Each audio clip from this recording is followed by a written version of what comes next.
ನಮಸ್ಕಾರ. ವಶಿಷ್ಠ ಉದಂತ ಸುದ್ದಿವಾಹಿನಿಗೆ ಸ್ವಾಗತ. ಇಂದಿನ ಪಂಚಾಂಗ. ಜ್ಯೇಷ್ಠ ಮಾಸ, ಕೃಷ್ಣ ಪಕ್ಷ, ತದಿಗೆ ತಿಥಿ, ಶ್ರವಣ ನಕ್ಷತ್ರ, ಗುರುವಾರ. ಈ ದಿನ ಎಲ್ಲರಿಗೂ ಶುಭವಾಗಲಿ. ಇಂದಿನ ಮುಖ್ಯಾಂಶಗಳು. ರಾಜ್ಯ ಕಬ್ಬು ಬೆಳೆಗಾರರ ಸಂಘದಿಂದ ಬಿಡದಿ ಟೌನ್ಶಿಪ್ ಕೈಬಿಡಲು ಒತ್ತಾಯ. ಮೈಸೂರು ಚಾಮರಾಜನಗರ ಬರ ಪೀಡಿತ ಪ್ರದೇಶ ಎಂದು ಘೋಷಣೆಗೆ ಯತೀಂದ್ರ ಸಿದ್ದರಾಮಯ್ಯಗೆ ರೈತರ ಮನವಿ. ಅರಕಲಗೂಡು ತಾಲೂಕಿನಲ್ಲಿ ಹಳೆಯ ದ್ವೇಷದ ಹಿನ್ನೆಲೆ 3 ವಾಸದ ಮನೆಗಳನ್ನು ಜೆಸಿಬಿಯಿಂದ ಧ್ವಂಸಗೊಳಿಸಿದ ದುಷ್ಕರ್ಮಿ. ರಾತ್ರಿಯಿಡೀ ಮಳೆಯಲ್ಲಿ ನೆನೆದು ಬೀದಿಯಲ್ಲೇ ಕಾಲ ಕಳೆದ ಮನೆ ಕಳೆದುಕೊಂಡ ಕುಟುಂಬಗಳು. ವಿದ್ಯುತ್ ಶಾರ್ಟ್ ಸರ್ಕ್ಯೂಟ್ನಿಂದ 6 ಎಕರೆ ಕಬ್ಬಿನ ಬೆಳೆ ಬೆಂಕಿಗಾಹುತಿ. ಚಾಮರಾಜನಗರ ಜಿಲ್ಲೆಯ ಅಜ್ಜಿಪುರ ಗ್ರಾಮದಲ್ಲಿ ಘಟನೆ. ಅಗ್ನಿಶಾಮಕ ದಳ ಸ್ಥಳಕ್ಕೆ ದೌಡು, ಬೆಂಕಿ ನಂದಿಸಲು ಹರಸಾಹಸ. ಈಗ ಮೈಸೂರಿನ ಪ್ರಮುಖ ಸುದ್ದಿಗಳು. ಮೈಸೂರಿನಲ್ಲಿ ನಗರಾಭಿವೃದ್ಧಿ ಸಚಿವ ಯತೀಂದ್ರ ಸಿದ್ದರಾಮಯ್ಯ ಅವರನ್ನು ಕರ್ನಾಟಕ ರಾಜ್ಯ ಕಬ್ಬು ಬೆಳೆಗಾರರ ಸಂಘದ ಪದಾಧಿಕಾರಿಗಳು ಭೇಟಿ ಮಾಡಿ ರೈತರ ವಿವಿಧ ಬೇಡಿಕೆಗಳ ಕುರಿತು ಮನವಿ ಸಲ್ಲಿಸಿದರು. ಬಿಡದಿ ಟೌನ್ಶಿಪ್ ಯೋಜನೆಯನ್ನು ಕೈಬಿಡಬೇಕು ಎಂದು ಒತ್ತಾಯಿಸಿದ ಸಂಘದ ಮುಖಂಡರು, ಮೈಸೂರು ಹಾಗೂ ಚಾಮರಾಜನಗರ ಜಿಲ್ಲೆಗಳನ್ನು ಬರಪೀಡಿತ ಪ್ರದೇಶಗಳೆಂದು ಘೋಷಿಸಲು ಸರ್ಕಾರ ಕ್ರಮ ಕೈಗೊಳ್ಳಬೇಕೆಂದು ಆಗ್ರಹಿಸಿದರು. ಜೊತೆಗೆ ರೈತರ ಕೃಷಿ ಸಾಲವನ್ನು ಮನ್ನಾ ಮಾಡುವುದು, ಬೆಳೆ ನಷ್ಟಕ್ಕೆ ಸಮರ್ಪಕ ಪರಿಹಾರ ನೀಡುವುದು ಹಾಗೂ ರೈತಪರ ಯೋಜನೆಗಳನ್ನು ಪರಿಣಾಮಕಾರಿಯಾಗಿ ಜಾರಿಗೊಳಿಸುವಂತೆ ಮನವಿ ಮಾಡಿದರು. ರೈತರ ಸಮಸ್ಯೆಗಳನ್ನು ಸರ್ಕಾರದ ಗಮನಕ್ಕೆ ತಂದು ಸೂಕ್ತ ಕ್ರಮ ಕೈಗೊಳ್ಳುವ ಭರವಸೆಯನ್ನು ಯತೀಂದ್ರ ಸಿದ್ದರಾಮಯ್ಯ ನೀಡಿದರೆಂದು ಸಂಘದ ಪದಾಧಿಕಾರಿಗಳು ತಿಳಿಸಿದ್ದಾರೆ.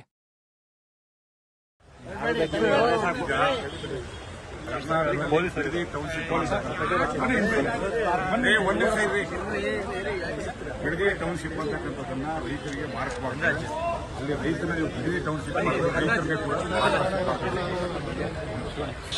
ಮತ್ತೆ ಸಕ್ಕರೆ ಕಾರ್ಖಾನೆ ಆದೇಶ ಮಾಡಿರ್ತಕ್ಕಂಥ ₹100 ಸರ್ಕಾರದಲ್ಲಿ ಸರ್ಕಾರದಿಂದ ₹50, ಕಾರ್ಖಾನೆಯಿಂದ ₹50 ಕೊಡ್ತಕ್ಕಂಥದ್ದು ತೀರ್ಮಾನ. ಬಳ್ಳಾರಿ ಸಕ್ಕರೆ ಕಾರ್ಖಾನೆಯನ್ನು ಮೈಸೂರು, ಚಾಮರಾಜನಗರ 2 ಜಿಲ್ಲೆಗಳಲ್ಲಿ ಈ ತಕ್ಷಣದಲ್ಲಿ ಕಾರ್ಖಾನೆ ಪ್ರಾರಂಭ ಮಾಡಿದೆ. ₹50 ಕೊಡೋ ತನಕ ಯಾವುದೇ ಕಾರ್ಖಾನೆ ಪ್ರಾರಂಭ ಆಗ್ತದೆ. ಯಾಕೆ ಅಂತ ಹೇಳಿದ್ರೆ, ಕಾರ್ಖಾನೆ ಪ್ರಾರಂಭ ಮಾಡಿ ಹೋದ್ಸಾರಿ ಎಲ್ಲರೂ ಸಾಗಾಣಿಕೆ ಮಾಡಿ ಅದನ್ನು ಲಾಭಾಂಶ ತಗೊಂಡಿದೆ. ಆ ಲಾಭಾಂಶ ದುಡ್ಡು ಕೊಡೋದು ಕೇಳ್ತೇವೆ. ಕೋರ್ಟು ಕಚೇರಿ ಅಂತೇಳಿ ತಪ್ಪುದಾರಿಗೆ ರೈತರು ತಪ್ಪಾಗ್ತಾ ಇದೆ. ಮತ್ತೆ 19 ಜಿಲ್ಲೆಗಳಲ್ಲಿ ಟಾಟಾ ಪವರ್ ಅಂತಕ್ಕಂಥ ವಿದ್ಯುತ್ ಕಂಪನಿ ಕೊಡ್ತಕ್ಕಂಥದ್ದನ್ನ ವ್ಯಕ್ತಪಡಿಸಿದರೆ ಸರ್ಕಾರದಲ್ಲಿ ಒಂದು ನಿಮಿಷ ಇದೆ. ಕ್ಯಾಬಿನೆಟ್ ಅಲ್ಲೂ ಕೂಡ ನೀವು ಯಾವುದೇ ಕಾರಣಕ್ಕೂ ಅದು ಆಗಬಾರ್ದು, ಅದು ರಿಜೆಕ್ಟ್ ಆಗುತ್ತೆ. ಈ ಎಲ್ಲ ವಿಚಾರಗಳ ಜೊತೆಯಲ್ಲಿ ಕಬ್ಬು ಕಟಾವು ಸಾಗಾಣಿಕೆ ಅಂತಕ್ಕಂಥದ್ದು ಉತ್ತರ ಕರ್ನಾಟಕ, ದಕ್ಷಿಣ ಕರ್ನಾಟಕ ಅಂತ ಡಿವೈಡ್ ಆಗಬಾರ್ದು. ಒಂದೇ ರೀತಿಯಾಗಿ ಬರ ಪೀಡಿತ ಪ್ರದೇಶ ಘೋಷಣೆ ಆಗಬಾರ್ದು, ಸಾಲ ಮನ್ನಾ ಆಗುತ್ತೆ. ಇಷ್ಟೆಲ್ಲ ವಿಚಾರಗಳಿದ್ದಾವೆ. ತಕ್ಷಣ ನೀವು ರೈತ ಮುಖಂಡರ ಜೊತೆ ಒಂದು ಸಭೆ ಆಗಬೇಕು. ಆಗಲಿಲ್ಲ ಅಂದ್ರೆ ಹೋರಾಟ ಪ್ರಾರಂಭ. ಮೈಸೂರಿನಲ್ಲಿ ಮಾಧ್ಯಮಗಳೊಂದಿಗೆ ಮಾತನಾಡಿದ ಬಿಜೆಪಿ ರಾಜ್ಯಾಧ್ಯಕ್ಷ ಬಿವೈ ವಿಜಯೇಂದ್ರ, ಪಕ್ಷದಲ್ಲಿ ಅಡ್ಡ ಮತದಾನಕ್ಕೆ ಸಂಬಂಧಿಸಿದ ಗೊಂದಲಗಳು ಈಗ ಸಂಪೂರ್ಣವಾಗಿ ಮುಕ್ತಾಯಗೊಂಡಿವೆ ಎಂದು ಹೇಳಿದರು. ಈ ಕುರಿತು ಎಲ್ಲಾ ಮಾಹಿತಿಯನ್ನು ಪಕ್ಷದ ಹೈಕಮಾಂಡ್ಗೆ ನೀಡಲಾಗಿದ್ದು ಮತ್ತೆ ಚರ್ಚಿಸುವ ಅಗತ್ಯವಿಲ್ಲ ಎಂದರು. ಡಿ.ವಿ. ಸದಾನಂದಗೌಡ ಅವರ ಆಡಿಯೋ ವಿವಾದದ ಬಗ್ಗೆ ಪ್ರತಿಕ್ರಿಯಿಸಿ, ಆ ಧ್ವನಿ ತಮ್ಮದಲ್ಲ ಎಂದು ಸದಾನಂದಗೌಡರೇ ಸ್ಪಷ್ಟಪಡಿಸಿರುವುದರಿಂದ ಆ ವಿಷಯಕ್ಕೆ ತೆರೆ ಬಿದ್ದಿದೆ ಎಂದು ತಿಳಿಸಿದರು. ಶಾಸಕ ಎಚ್. ವಿಶ್ವನಾಥ್ ಅವರೊಂದಿಗೂ ಮಾತುಕತೆ ನಡೆಸಿದ್ದು, ಪಕ್ಷದಲ್ಲಿ ಸಣ್ಣ ಪುಟ್ಟ ಭಿನ್ನಾಭಿಪ್ರಾಯಗಳು ಸಹಜವಾಗಿದ್ದು ಅವುಗಳನ್ನು ಸಮರ್ಥವಾಗಿ ನಿಭಾಯಿಸಲಾಗುತ್ತಿದೆ ಎಂದರು. ಬಿಡದಿ ಟೌನ್ಶಿಪ್ ಯೋಜನೆಗೆ 79% ರೈತರು ವಿರೋಧ ವ್ಯಕ್ತಪಡಿಸಿದ್ದರೂ ಸರ್ಕಾರ ತಪ್ಪು ಮಾಹಿತಿ ನೀಡುತ್ತಿದೆ ಎಂದು ಆರೋಪಿಸಿದ ಅವರು, ರೈತರ ಹಿತಾಸಕ್ತಿಗಾಗಿ ಮುಂಬರುವ ವಿಧಾನಮಂಡಲ ಅಧಿವೇಶನದಲ್ಲಿ ಈ ವಿಷಯವನ್ನು ಬಿಜೆಪಿ ಪ್ರಮುಖವಾಗಿ ಪ್ರಸ್ತಾಪಿಸಲಿದೆ ಎಂದು ಹೇಳಿದರು. ಡಿ.ಕೆ. ಶಿವಕುಮಾರ್ ಅವರು ಮುಖ್ಯಮಂತ್ರಿಗಳಾಗಿ ಅಧಿಕಾರ ವಹಿಸಿಕೊಂಡ ನಂತರದಲ್ಲಿ ಬಹಳ ಆತುರವಾಗಿ ಬಿಡದಿ ಟೌನ್ಶಿಪ್ ವಿಚಾರದಲ್ಲಿ ಒಂದು ರೀತಿ ರೈತರ ಮೇಲೆ ದಬ್ಬಾಳಿಕೆ ಮಾಡುವಂಥ ಕೆಲಸಕ್ಕೆ ಕೈ ಹಾಕಿದ್ದಾರೆ. ನಾನು, ನಮ್ಮ ವಿರೋಧ ಪಕ್ಷದ ನಾಯಕರು, ಪಕ್ಷದ ಮುಖಂಡರು ಕೂಡ ನಾವು ಕೂಡ ಭೇಟಿಯನ್ನು ನೀಡಿದ್ವಿ. ಒಂದು ಕಡೆ ಸರ್ಕಾರ ಹೇಳ್ತಾರೆ 80% ರೈತರು ಬಿಡದಿ ಟೌನ್ಶಿಪ್ಗೆ ಅನುಮತಿಯನ್ನು ಕೊಟ್ಟಿದ್ದಾರೆ ಅಂತ ಹೇಳ್ತಾರೆ. ಆದರೆ ವಾಸ್ತವಿಕ ಸತ್ಯ ಏನಪ್ಪ ಅಂತ ಹೇಳಿದ್ರೆ 70-80% ರೈತರು ಇದಕ್ಕೆ ವಿರೋಧವನ್ನು ವ್ಯಕ್ತಪಡಿಸ್ತಾ ಇದ್ದಾರೆ. ಕೃಷಿ ಚಟುವಟಿಕೆಗಳಿಗೆ ಪೂರಕವಾಗಿರ್ತಕ್ಕಂಥ ಫಲವತ್ತಾಗಿರ್ತಕ್ಕಂಥ ಜಮೀನನ್ನು ಕಸ್ಕೊಳ್ಳೋಕೆ ಹೊರಟಿದ್ದಾರೆ. ಹಾಗಾಗಿ ಸಹಜವಾಗಿಯೇ ಇವತ್ತು ರೈತರು ಆಕ್ರೋಶ ವ್ಯಕ್ತಪಡಿಸ್ತಾ ಇರುವಂಥದ್ದು. ಹಾಗಾಗಿ ನಾನು ತಮ್ಮ ಮುಖೇನ ರಾಜ್ಯದ ಮುಖ್ಯಮಂತ್ರಿಗಳಿಗೆ ಆಗ್ರಹ ಪಡಿಸ್ತೇನೆ, ಈ ರೀತಿ ದಬ್ಬಾಳಿಕೆ ಮಾಡೋದನ್ನು ಬಿಟ್ಟು ರೈತರ ಜೊತೆ ಸಮಾಲೋಚನೆ ಮಾಡಬೇಕು. ಈ ರೀತಿ ರೈತರನ್ನ ಒಕ್ಕಲೆಬ್ಬಿಸುವಂತ ಕೆಲಸಕ್ಕೆ ಕೈ ಹಾಕಬಾರದು ರಾಜ್ಯ ಸರ್ಕಾರ ಅಂತೇಳಿ ಮತ್ತೊಮ್ಮೆ ನಾನು ಈ ಸಂದರ್ಭ ಆಗ್ರಹಪಡಿಸ್ತಾ ಇದ್ದೇನೆ. ಸರ್ಕಾರ ತಾನು ಮಾಡಿದ್ದೆಲ್ಲ ಸರಿ ಎನ್ನುವ ಧೋರಣೆಯನ್ನು ಅನುಸರಿಸ್ತಾ ಇದ್ದಾರೆ. ಇದು ಸಮಗ್ರವಾಗಿ ಚರ್ಚೆ ಆಗಲೇಬೇಕು. ಸದನದಲ್ಲೂ ಕೂಡ ಚರ್ಚೆ ಮಾಡ್ತೇವೆ. ನಾವು ಕೂಡ ಅದಕ್ಕೆ ಭೇಟಿಯನ್ನು ಕೊಟ್ಟಿದ್ದೇವೆ. ಒಂದು ಕಡೆ SIR ಕೂಡ ನಡೀತಾ ಇದೆ. ಇದ್ರ ಮಧ್ಯೆ ಗೃಹಲಕ್ಷ್ಮಿ ಅದನ್ನು ಕೂಡ ನಾವು ಹೋರಾಟವನ್ನು ತೆಗೆದುಕೊಳ್ಬೇಕು. ಬಿಡದಿಲಿರ್ತಕ್ಕಂಥ ರೈತರು ಎಲ್ಲೇ ಇದ್ರೂ ಕೂಡ ರೈತರ ಪರವಾಗಿ ಧ್ವನಿ ಎತ್ತಬೇಕಾಗಿರ್ತಕ್ಕಂಥ ನಮ್ಮ ಕರ್ತವ್ಯ ಕೂಡ ಇದೆ. ಅದನ್ನು ಮಾಡ್ತಾ ಇದ್ದೇವೆ. ಅದು ಹೋರಾಟವನ್ನು ಕೂಡ ರೂಪಿಸ್ತಾ ಇದ್ದೇವೆ. ಎಲ್ಲ ಮುಕ್ತ ಆಗಿದೆ ಬಿಡಪ್ಪ, ಆಯ್ತು. ಸ್ವತಃ DV ಸದಾನಂದ ಗೌಡ್ರೆ ಹಿರಿಯರು ಅವರೇ ಹೇಳಿಕೆಯನ್ನು ಕೊಟ್ಟಿದ್ದಾರೆ. ಅದು ನನ್ನ ವಾಯ್ಸ್ ರೆಕಾರ್ಡಿಂಗ್ ಅಲ್ಲ ಅನ್ನೋ ಮಾತನ್ನು ಅವರೇ ಸ್ಪಷ್ಟಪಡಿಸಿದ್ದಾರೆ. ವಿಶ್ವನಾಥ್ ಅವ್ರ ಹತ್ರ ಮೊನ್ನೆನೂ ಕೂಡ ಮಾತನಾಡಾಗಿದೆ. ಇರುತ್ತೆ, ಇವೆಲ್ಲವೂ ಕ್ರೈಸಿಸ್ಗಳು ಇರುತ್ತೆ. ಇದ್ರ ಮಧ್ಯನೂ ಕೂಡ ಸಂಘಟನೆ ಕಾರ್ಯಕರ್ತರ ಧೈರ್ಯ ತುಂಬಿಕೊಂಡು ಕೆಲಸನ ಮಾಡಲೇಬೇಕಾಗ್ತದೆ. ಇದ್ರ ಮಧ್ಯನೂ ಕೂಡ ನಾವು ಕೆಲಸ ಮಾಡ್ತೇವೆ. Thank you. ಈಗ ಹಾಸನದ ಪ್ರಮುಖ ಸುದ್ದಿಗಳು. ಬೇಲೂರಿನಲ್ಲಿ ಆಶ್ರಯ ಯೋಜನೆ ಅನುಷ್ಠಾನದಲ್ಲಿ ಉಂಟಾದ ವಿಳಂಬಕ್ಕೆ ಸಂಬಂಧಿಸಿದಂತೆ ನಡೆದ ಸಭೆಯಲ್ಲಿ ಶಾಸಕ HK ಸುರೇಶ್ ಅಧಿಕಾರಿಗಳನ್ನು ತೀವ್ರ ತರಾಟೆಗೆ ತೆಗೆದುಕೊಂಡರು. ಫಲಾನುಭವಿಗಳ ಅರ್ಜಿಗಳು ಹಾಗೂ ದಾಖಲೆಗಳ ಪರಿಶೀಲನೆ ವಿಳಂಬವಾಗಿರುವ ಬಗ್ಗೆ ಅಸಮಾಧಾನ ವ್ಯಕ್ತಪಡಿಸಿದ ಅವರು, ಅಗತ್ಯ ದಾಖಲೆಗಳು ಲಭ್ಯವಿದ್ದರೂ ಕ್ರಮ ಕೈಗೊಳ್ಳದಿರುವುದನ್ನು ಪ್ರಶ್ನಿಸಿದರು. ಸಭೆಯಲ್ಲಿ ಅಧಿಕಾರಿಗಳ ಕಾರ್ಯವೈಖರಿಯನ್ನು ಕಟುವಾಗಿ ಟೀಕಿಸಿದ ಶಾಸಕ, ಸಾರ್ವಜನಿಕರ ಕೆಲಸಗಳನ್ನು ಅನಗತ್ಯವಾಗಿ ವಿಳಂಬ ಮಾಡಬಾರದು ಎಂದು ಎಚ್ಚರಿಕೆ ನೀಡಿದರು. ಆಶ್ರಯ ಯೋಜನೆಯ ಫಲಾನುಭವಿಗಳಿಗೆ ಶೀಘ್ರವಾಗಿ ನಿವೇಶನ ಹಾಗೂ ಸೌಲಭ್ಯಗಳನ್ನು ಒದಗಿಸಲು ಕ್ರಮ ಕೈಗೊಳ್ಳುವಂತೆ ಸೂಚಿಸಿದರು. ಜನರ ಸಮಸ್ಯೆಗಳಿಗೆ ಸ್ಪಂದಿಸಿ ಜವಾಬ್ದಾರಿಯುತವಾಗಿ ಕಾರ್ಯನಿರ್ವಹಿಸುವಂತೆ ಅಧಿಕಾರಿಗಳಿಗೆ ಕಟ್ಟುನಿಟ್ಟಿನ ನಿರ್ದೇಶನ ನೀಡಿದರು.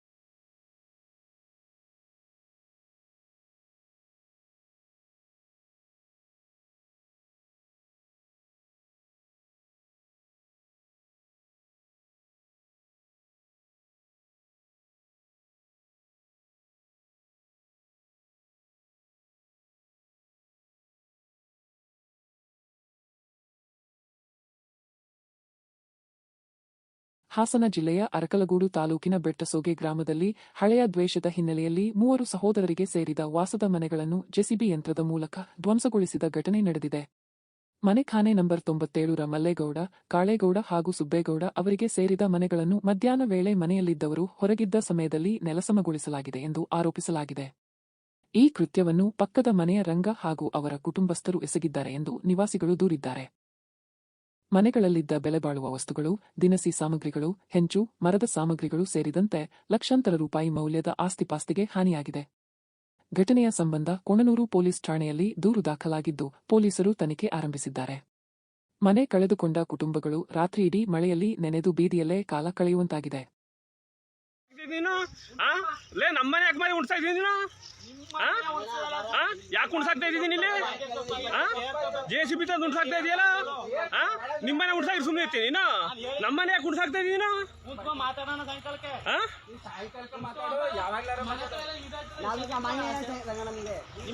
ಅಲ್ಲ ಕರ ನಿನ್ಗೆ ನೀನ್ ಯಾಕೆ ನಮ್ಮನೆ ಯಾಕೆ ಉಣ್ಸಾಕ್ತಾ ಇದ್ದೀನಿ? ಯಾಕೆ ಉಣ್ಸಾಕ್ತಾ ಇದ್ದೀನಿ? ನಿನ್ ಮನೆ ಯಾಕೆ ಕುಡ್ಸಾಕ್ತಾ ಇದೆಯಾ? ನಮ್ಮ ಮನೆ ಯಾಕೆ ಕುಡ್ಸಾಕ್ತಾ ಇದ್ದೀನಿ?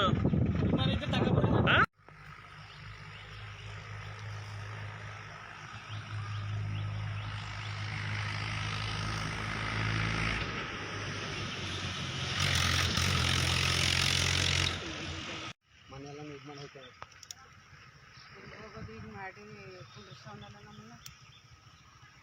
ಮಳೆಯಲ್ಲಿ ಹಣ್ಣಿಗೆ ದನ ಕರ ನಾವು ಮಕ್ಕಳು ಮರಿ ಕರ್ಕೊಂಡು ಎಲ್ಲಿ ಹೋಗೋದು, ಯಾರು ಇಲ್ಲ ಹೋದಾಗ ದನ ಕರ ಮಾಡ್ಕೊಂಡು ಹೊರಗಡೆಗೆ ಹೋದಾಗ ಈ ಕೆಲಸ ಮಾಡಿದ್ದೇವೆ. ನಮ್ಮದು ಮನೆಯೆಲ್ಲ ದಿಕ್ಕಾಪಾಲ್ ಮಾಡಿ ನಮ್ಮ ಹಂಚುಗಳ ಎಲ್ಲ ಊದಿಸಿ ಎಲ್ಲ ಪುಡಿ ಮಾಡಿ ಹಾಕ್ತೇವೆ. ಮನೆ ಇಲ್ದಂಗೆ ಮಾಡಿ ನಮಗೆ ಹೋದಾಗ ನಾವು ಮಕ್ಕಳು ಮರಿ ನಾವು ಮಳೆಯಲ್ಲಿ ಹಣ್ಣಿಲೆಲ್ಲವ ಈಚ ಕಡೆಗೆ ಪಾತ್ರೆ ಗೀತ್ರೆ ಅಂತ ಜಾಸ್ತಿ ಹಿಂಗೆ ಮಾಡಿ ಹಾಕ್ತಾನೆ. ದಿಕ್ಕಪ್ಪಲ್ ಮಾಡಿ ನಾವೆಲ್ಲಿ ಹೋಗಿರೋದು ಹಿಂಗೆ ಮಾಡಿ ಹಾಕನಲ್ಲ, ಯಾರು ಮನೆ ಇದ್ದಾಗ ಹಿಂಗೆ ಮಾಡಿ ಹಾಕ್ತಾನೆ. ಒಲೆ ಪಲ್ಲೆ ಹಂಚು ಪಂಚು ಯಾವುದು ನಮಗೆ ಈ ಕೆಲಸ ಮಾಡೀನಿ. ಈ ಕೆಲಸ ಮಾಡೋಣ ಹಿಂಗೆ ಯಾರು ಇಲ್ಲದೆ ಹೋದಾಗ ಈಗ ಮನೆ ಕಟ್ಟಬೇಕು ಅಂತ ಹೇಳಿ ಅವನು ಎಲ್ಲ ತಂದು ಇಟ್ಟಿದ್ದ, ಎಲ್ಲ ಕಳ್ತನ ಆಗವಿಲ್ಲಿ. ಆಯ್ತಾ, ನೀನು ಆಹಾ ಅನ್ಬೇಡ. ನೀನು ಹೇಳ್ದೆ ಕೇಳ್ದೆ ಅದೇ ಗುಡಿಸಿ ಅವ್ನು ಬೇರೆ ಕಡೆ ಅವನ್ನ ಲಾರಿ ತಗೊಂಡು. ನೀನು ಎಷ್ಟು ದಿನ ಕಾಯ್ತಾ ಇದ್ದೀನಿ ನೀನು? ಎಷ್ಟು ದಿನದ ಕಾಯ್ತಾ ಇದ್ದೀನಿ ನೀನು? ಎಷ್ಟು ದಿನ ತಿರ್ಗಾಡಕ್ಕೆ ನೀನು ಈಗ ನಿನ್ನ ಮನೆ ಉಣ್ಸಿದ್ರೆ ನೀನು ಸುಮ್ಮನೆ ಇರ್ತೀಯನ? ಬೇರೆ ಕಡೆ ಇದ್ದಾಗ ನಿನ್ನ ಮನೆ ಉಣ್ಸಿದ್ರೆ ನೀನು ಉಣ್ಸಾಕಿದ್ದ ಸರಿಯಾನ? ನಿನ್ನ ಮನೆ ಉಣ್ಸಿದ್ರೆ ಸುಮ್ಮನೆ ಇರ್ತೀಯ ನೀನು? ನಿನ್ನ ಮನೆ ಉಣ್ಸಿದ್ರೆ ಸುಮ್ಮನೆ ಇರ್ತೀಯನ ನೀನು? ಜೆ ಸಿ ಬಿ ತಂದು ಉಣ್ಸಾಕಿದ್ಯಲ್ಲ ನೀನು? ಜೆ ಸಿ ಬಿ ತಂದು ಮನೆಯಲ್ಲಿ ಉಣ್ಸಾಕಿದ್ಯಲ್ಲ ನೀನು? ಈಗ ಚಿಕ್ಕಮಗಳೂರಿನ ಪ್ರಮುಖ ಸುದ್ದಿಗಳು. ಚಿಕ್ಕಮಗಳೂರಿನಲ್ಲಿ ಮಳೆಗಾಲ ಆರಂಭವಾಗಿದ್ದರೂ ರಸ್ತೆಗಳಲ್ಲಿನ ಗುಂಡಿಗಳನ್ನು ಮುಚ್ಚದಿರುವುದು ಹಾಗೂ ರೈತರಿಗೆ ಸಮಯಕ್ಕೆ ಸರಿಯಾಗಿ ಬಿತ್ತನೆ ಬೀಜ ವಿತರಿಸದಿರುವುದಕ್ಕೆ ಎಂಎಲ್ಸಿಎಸ್ಎಲ್ ಬೋಜೇಗೌಡ ಅಧಿಕಾರಿಗಳನ್ನು ತೀವ್ರ ತರಾಟೆಗೆ ತೆಗೆದುಕೊಂಡರು. ಅಧಿಕಾರಿಗಳ ಸಭೆಯಲ್ಲಿ ಮಾತನಾಡಿದ ಅವರು, ಮಳೆ ಬಂದರೂ ರಸ್ತೆ ದುರಸ್ತಿ ಕಾಮಗಾರಿ ಪೂರ್ಣಗೊಳ್ಳದಿರುವುದರಿಂದ ಸಾರ್ವಜನಿಕರು ತೊಂದರೆ ಅನುಭವಿಸುತ್ತಿದ್ದಾರೆ ಎಂದು ಅಸಮಾಧಾನ ವ್ಯಕ್ತಪಡಿಸಿದರು. ಜೊತೆಗೆ ಬಿತ್ತನೆ ಅವಧಿಯಲ್ಲೇ ರೈತರಿಗೆ ಅಗತ್ಯ ಬೀಜಗಳು ಲಭ್ಯವಾಗದಿರುವುದು ಆಡಳಿತದ ವೈಫಲ್ಯ ಎಂದು ಟೀಕಿಸಿದರು. ತಕ್ಷಣ ರಸ್ತೆ ಗುಂಡಿಗಳನ್ನು ಮುಚ್ಚಿ ರೈತರಿಗೆ ಅಗತ್ಯ ಬಿತ್ತನೆ ಬೀಜಗಳನ್ನು ಸಮರ್ಪಕವಾಗಿ ವಿತರಿಸುವಂತೆ ಅಧಿಕಾರಿಗಳಿಗೆ ಸೂಚನೆ ನೀಡಿ ಸಾರ್ವಜನಿಕ ಹಾಗೂ ರೈತರ ಸಮಸ್ಯೆಗಳಿಗೆ ಆದ್ಯತೆ ನೀಡಿ ಕಾರ್ಯನಿರ್ವಹಿಸುವಂತೆ ಕಟ್ಟುನಿಟ್ಟಿನ ಎಚ್ಚರಿಕೆ ನೀಡಿದರು.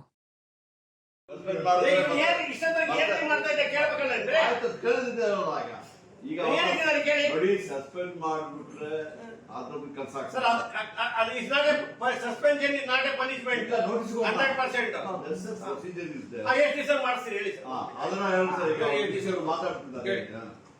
ಸರ್ ಒಂದು ನೋಟಿಸ್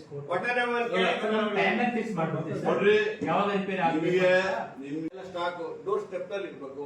ಅವನೇನ್ ಮಾಡ್ತಾನೆ, ಈಗ ಮಳೆ ನಿಮ್ಮ ಹತ್ರ ಗೊಬ್ಬರ ಇದ್ರೆ, ನಿಮ್ಮ ಹತ್ರ ಅವೈಲಬಿಲಿಟಿ ಇದ್ರೆ, ಯಾವ್ಯಾವ ಬೇಕು ನಮ್ಗೆಲ್ಲ ಇದ್ರೆ ದುಡ್ಡು ಅವನ ಹತ್ರ ಇದೆ, 5 ನಿಮಿಷಕ್ಕೆ ಬಂದು ಕೊಂಡ್ಕೊಂಡೋಗಿ ಮನೇಲಿ ಇಟ್ಕೊಂತಾನೆ. ಮನೇಲಿ ಇಟ್ಕೊಂಡು ಇಮಿಡಿಯೇಟ್ ಆಗಿ ಅವರು ಬೆಳಿಗ್ಗೆ ಬಿತ್ತನೆ ಮಾಡ್ತಾರೆ. ಆ ಕೆಲಸ ನಮ್ಮ ಜಿಲ್ಲೆಯಲ್ಲಿ ಅದಕ್ಕೆ ಕರೆಕ್ಟ್ ಉಂಟಾ ಅಂತ ಕೇಳ್ತಾರೆ. ಅದ್ಬಿಟ್ಟು ಅದಕ್ಕೇನ್ ಮಾಡ್ಬೇಕಾದ್ರೆ ಅದಕ್ಕೇನ್ ಮಾಡ್ಬೇಕು ಸರ್, ಬಿತ್ತನೆ ಬೀಜದ ಕೊರತೆ ಇದ್ರೆ ಬಿತ್ತನೆ ಬೀಜ ನಮ್ಮಲ್ಲಿ ಬೇಕಾದಷ್ಟು ಇದೆ.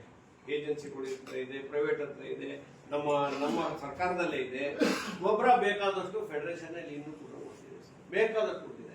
ಆ ಫೆಡರೇಷನ್ ಮುಖಾಂತರ ನಾವು ಎಲ್ಲ TFP ಸೆಂಟರ್ಸ್ಗಳಿಗೆ, ಸೊಸೈಟಿಗಳಿಗೆ ತಂದು ಹಾಕ್ಸ್ಬಿಟ್ರೆ, ನೀವು ನಾನು ಯಾರೋ ಕಾಳಸಂತೆಯಲ್ಲಿ ಮರ ಅಂತ ನನ್ನ ಹತ್ರ ಸ್ಟಾಕ್ ಇದೆ ಅಂದ್ರೆ ನಾನು ಒಪ್ಪೋದಿಲ್ಲ. ಯಾಕೆಂದ್ರೆ ಅವನು ಎಕ್ಸ್ಪ್ಲೈಟ್ ಮಾಡ್ತಾರೆ ಬೆಳಿಗ್ಗೆ. ನಿಮ್ ಸೊಸೈಟಿ ಇದೆಯಾ ಸರ್? ನಾನು ಒಪ್ತೀನಿ ಸರ್. ಸೊಸೈಟಿ ನಿಮ್ಗೆ ಎಷ್ಟು ಬೇಕಾದ್ರೆ ಕ್ಯಾಶ್ ಕಟ್ಟಕ್ಕೆ ತಯಾರಿದ್ದಾರೆ ಎಲ್ಲ ಸೊಸೈಟಿ. ಬ್ಯಾಂಕ್ ಮುಖಾಂತರ ಚಿಕ್ಕಮಗಳೂರು ಜಿಲ್ಲಾ ನ್ಯಾಯಾಲಯಕ್ಕೆ ಬಾಂಬ್ ಬೆದರಿಕೆ ಬಂದ ಹಿನ್ನೆಲೆಯಲ್ಲಿ ನ್ಯಾಯಾಲಯ ಆವರಣದಲ್ಲಿ ಆತಂಕದ ವಾತಾವರಣ ನಿರ್ಮಾಣವಾಯಿತು. ಮಧ್ಯಾಹ್ನ 1:30 ರಿಂದ 3:30 ನ್ಯಾಯಾಲಯದಲ್ಲಿ ಸ್ಫೋಟ ನಡೆಸುವುದಾಗಿ ಇಮೇಲ್ ಮೂಲಕ ಬೆದರಿಕೆ ಸಂದೇಶ ಬಂದಿದ್ದು, ತಕ್ಷಣವೇ ಪೊಲೀಸರು ಭದ್ರತೆಯನ್ನು ಬಿಗಿಗೊಳಿಸಿದರು.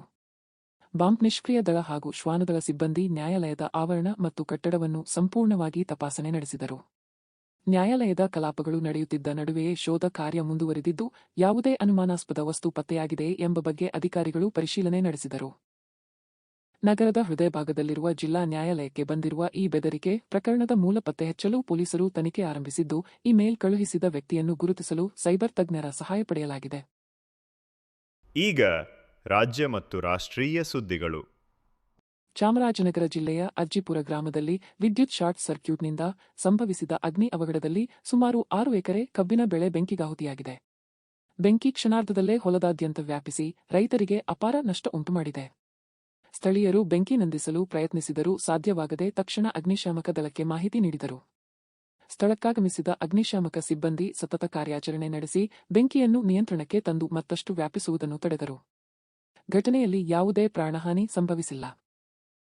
ಬೆಂಕಿಯಿಂದ ಉಂಟಾದ ನಷ್ಟದ ಪ್ರಮಾಣವನ್ನು ಅಧಿಕಾರಿಗಳು ಪರಿಶೀಲಿಸುತ್ತಿದ್ದು, ಸೂಕ್ತ ಪರಿಹಾರ ನೀಡುವಂತೆ ರೈತರು ಸರ್ಕಾರವನ್ನು ಆಗ್ರಹಿಸಿದ್ದಾರೆ.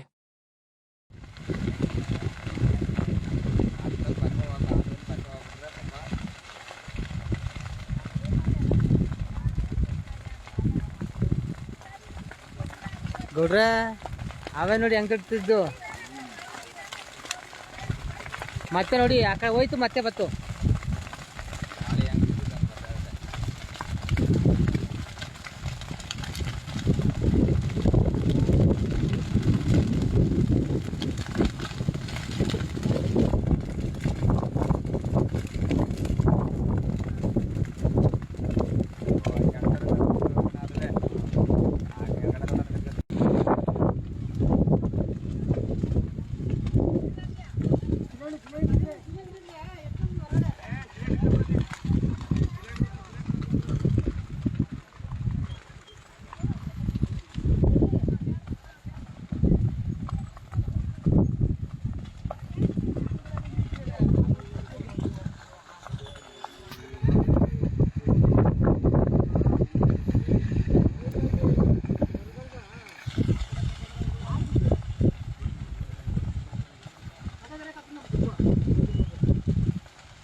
ಚಿಕ್ಕಮಗಳೂರು ಜಿಲ್ಲೆಯ ಕಳಸ ತಾಲೂಕಿನ ಓಣಿಗಂಡಿ ಗ್ರಾಮದಲ್ಲಿ ನಿರಂತರ ಸುರಿಯುತ್ತಿರುವ ಮಳೆಯ ಪರಿಣಾಮ ಕಲ್ಲಿನ ತಡೆಗೋಡೆ ಕುಸಿದು ಆತಂಕ ಸೃಷ್ಟಿಸಿದೆ. ಮೂಕಾಂಬಿಕೆ ಎಂಬುವರ ಮನೆಯ ಪಕ್ಕದಲ್ಲಿದ್ದ ತಡೆಗೋಡೆ ಏಕಾಏಕಿ ನೆಲಸಮಗೊಂಡಿದ್ದು, ಅದರ ಪರಿಣಾಮ ಮನೆಯ ಮೇಲ್ಭಾಗದ ಗೋಡೆಗೂ ಹಾನಿಯಾಗಿದೆ. ಘಟನೆ ನಡೆದ ಸಮಯದಲ್ಲಿ ಗ್ರಾಮಸ್ಥರು ಇದೇ ಮಾರ್ಗದಲ್ಲಿ ಸಂಚರಿಸುತ್ತಿದ್ದು, ಅದೃಷ್ಟವಶಾತ್ ಯಾವುದೇ ಪ್ರಾಣಹಾನಿ ಅಥವಾ ಗಾಯಗಳಾಗಿಲ್ಲ. ಮಾಹಿತಿ ತಿಳಿಯುತ್ತಿದ್ದಂತೆ ಸಂಬಂಧಿತ ಅಧಿಕಾರಿಗಳು ಸ್ಥಳಕ್ಕೆ ಭೇಟಿ ನೀಡಿ ಪರಿಶೀಲನೆ ನಡೆಸಿ ಹಾನಿಯ ವಿವರ ಸಂಗ್ರಹಿಸಿದರು. ನಿರಂತರ ಮಳೆಯಿಂದ ಮಲೆನಾಡು ಭಾಗದಲ್ಲಿ ಭೂಕುಸಿತ ಹಾಗೂ ತಡೆಗೋಡೆ ಕುಸಿತದ ಆತಂಕ ಹೆಚ್ಚಾಗಿದ್ದು, ಅಪಾಯದ ಪ್ರದೇಶಗಳ ನಿವಾಸಿಗಳು ಎಚ್ಚರಿಕೆಯಿಂದ ಇರಬೇಕೆಂದು ಅಧಿಕಾರಿಗಳು ಸೂಚಿಸಿದ್ದಾರೆ.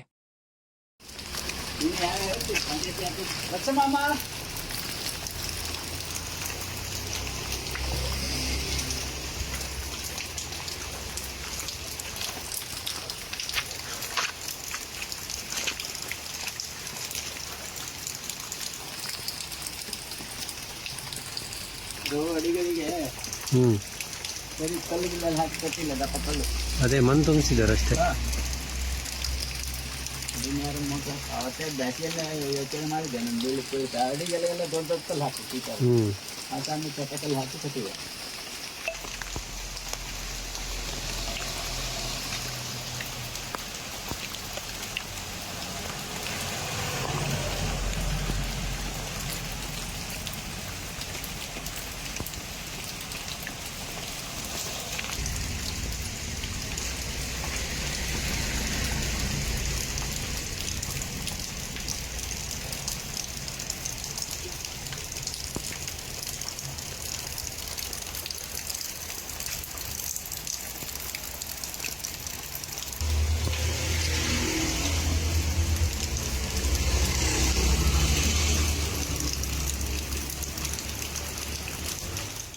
ಮತ್ತೊಮ್ಮೆ ಮುಖ್ಯಾಂಶಗಳು.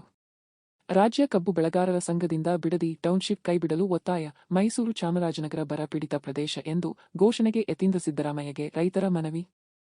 ಅರಕಲಗೂಡು ತಾಲೂಕಿನಲ್ಲಿ ಹಳೆಯ ದ್ವೇಷದ ಹಿನ್ನೆಲೆ 3 ವಾಸದ ಮನೆಗಳನ್ನು ಜೆಸಿಬಿಯಿಂದ ಧ್ವಂಸಗೊಳಿಸಿದ ದುಷ್ಕರ್ಮಿ. ರಾತ್ರಿಯಿಡೀ ಮಳೆಯಲ್ಲಿ ನೆನೆದು ಬೀದಿಯಲ್ಲೇ ಕಾಲ ಕಳೆದ ಮನೆ ಕಳೆದುಕೊಂಡ ಕುಟುಂಬಗಳು. ವಿದ್ಯುತ್ ಶಾರ್ಟ್ ಸರ್ಕ್ಯೂಟ್ನಿಂದ 6 ಎಕರೆ ಕಬ್ಬಿನ ಬೆಳೆ ಬೆಂಕಿಗಾಹುತಿ. ಚಾಮರಾಜನಗರ ಜಿಲ್ಲೆಯ ಅಜ್ಜಿಪುರ ಗ್ರಾಮದಲ್ಲಿ ಘಟನೆ. ಅಗ್ನಿಶಾಮಕ ದಳ ಸ್ಥಳಕ್ಕೆ ದೌಡು, ಬೆಂಕಿ ನಂದಿಸಲು ಹರಸಾಹಸ. ಇಲ್ಲಿಗೆ ಇಂದಿನ ವಾರ್ತಾ ಪ್ರಸಾರ ಮುಕ್ತಾಯವಾಯಿತು. ಧನ್ಯವಾದಗಳು. ಈ ದಿನ ಎಲ್ಲರಿಗೂ ಶುಭವಾಗಲಿ.